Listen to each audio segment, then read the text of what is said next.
कान पीड़ा या कान बबला एक वायरल इन्फेक्शन है। इसको अंग्रेजी में मम्पस बोलते हैं।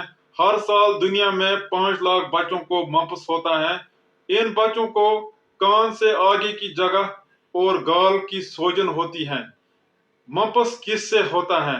मम्पस वायरस इन्फेक्शन से होता है। ये वायरस इन जगह मौजूद पैराटिड ग्लैंडों को इन्फेक्शन करता है। इन्फेक्शन होने की वजह से इन ग्लैंड्स की सूजन हो जाती है और इन ग्लैंड्स में दर्द भी होता है। उमूमन ये दोनों साइड होता है चेहरे के, लेकिन ये कभी कभी एक ही साइड भी हो सकता है। ये बच्चों का तकलीफ है। ज्यादातर 5 साल से 9 साल तक के बच्चों को ये इन्वॉल्व करता है, लेकिन इससे कम उम्र वाले या इससे ज्यादा वाले बच्चों को भी ये इन्फेक्शन हो सकता है। मम्प्स इन्फेक्शन कैसे फैलता है? मम्प्स इन्फेक्शन 3 तरीकों से फैलता है। नंबर 1 है सांस के जरिए। सांस लेने के दौरान, बात करने के दौरान, खांसी के दौरान या छींकने के दौरान सांस के साथ छोटे छोटे पानी के कतरे भी जाते हैं जो नजदीकी मौजूद बच्चे पे गिरते हैं। बाद में ये जिस्म के अंदर दाखिल होते हैं। दूसरा तरीका है हाथ मिलाने से या हाथ जिस्म को मिलाने से हाथ पे ये वायरस आते हैं और फिर जिस्म में दाखिल होते हैं।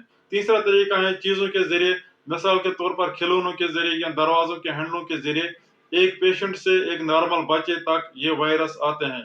हाथ पे आने के बाद ये वायरस नाक, आंख और मुंह के जरिए जिस्म के अंदर दाखिल होते हैं।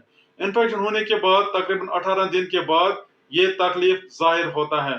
किसी किसी को ये तकलीफ नहीं होता है, किसी किसी को खाली मामूली तकलीफ होता है बुखार जैसा, लेकिन 50% बच्चों में ये मम्प्स का तकलीफ टिपिकली करता है।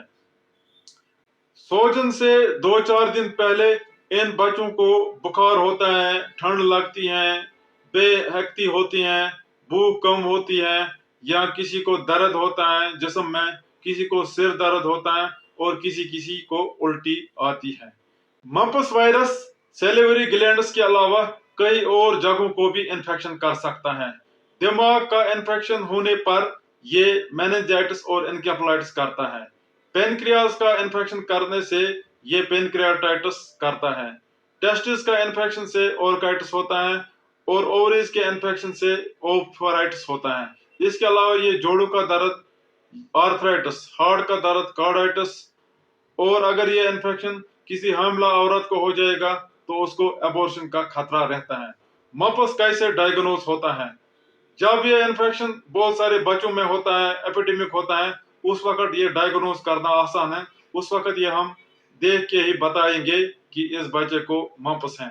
अलबत्ता जब इन्फेक्शन कम होगा, जब ये किसी किसी में होगा और जब कुछ शक होगा, तब टेस्ट करने पड़ते हैं।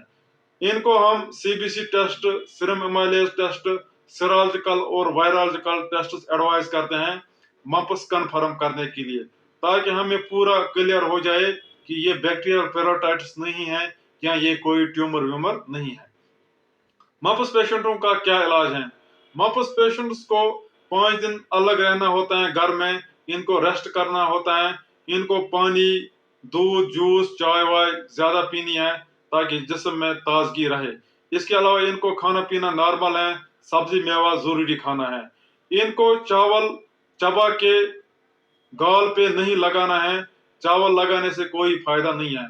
अलबत्ता अगर इनको हम गर्म टकोरे, हॉट फोमेंटेशन, और सर्द टकोरे, कोल्ड फोमेंटेशन करेंगे तो इनको किसी हद तक राहत महसूस होगी। इनको खाना नरम नरम ही देना चाहिए क्योंकि ये ज्यादा सख्त खाना नहीं चबा सकते हैं। इसके अलावा इनको खट्टे गुजा नहीं देने हैं। खट्टे गुजा खाने से इनको दर्द ज्यादा होता है।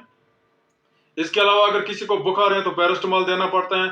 अगर किसी को दर्द है तो एनेस्थेटिस देने पड़ते हैं। एनेस्थेटिस के साथ मैदे का दवा भी देना पड़ता है। अगर किसी को उल्टी है तो उल्टी का दवा देना पड़ता है। मम्प्स एक वायरल इन्फेक्शन है। एंटीबायोटिक्स इसमें काम नहीं करते हैं। एंटीबायोटिक नहीं देने हैं। एंटीवायरल कोई नहीं है मम्प्स के लिए। मम्प्स पेशेंट्स अच्छे से रिकवर होते हैं। बहुत कम केसेस ऐसे हैं जिनको कोई प्रॉब्लम रहती है। मम्प्स से बचने के लिए क्या करना चाहिए? मम्प्स से बचने के लिए MMR वैक्सीन करना होता है। 1 साल की उम्र पे पहला डोज, 5 साल की उम्र पे सेकंड डोज।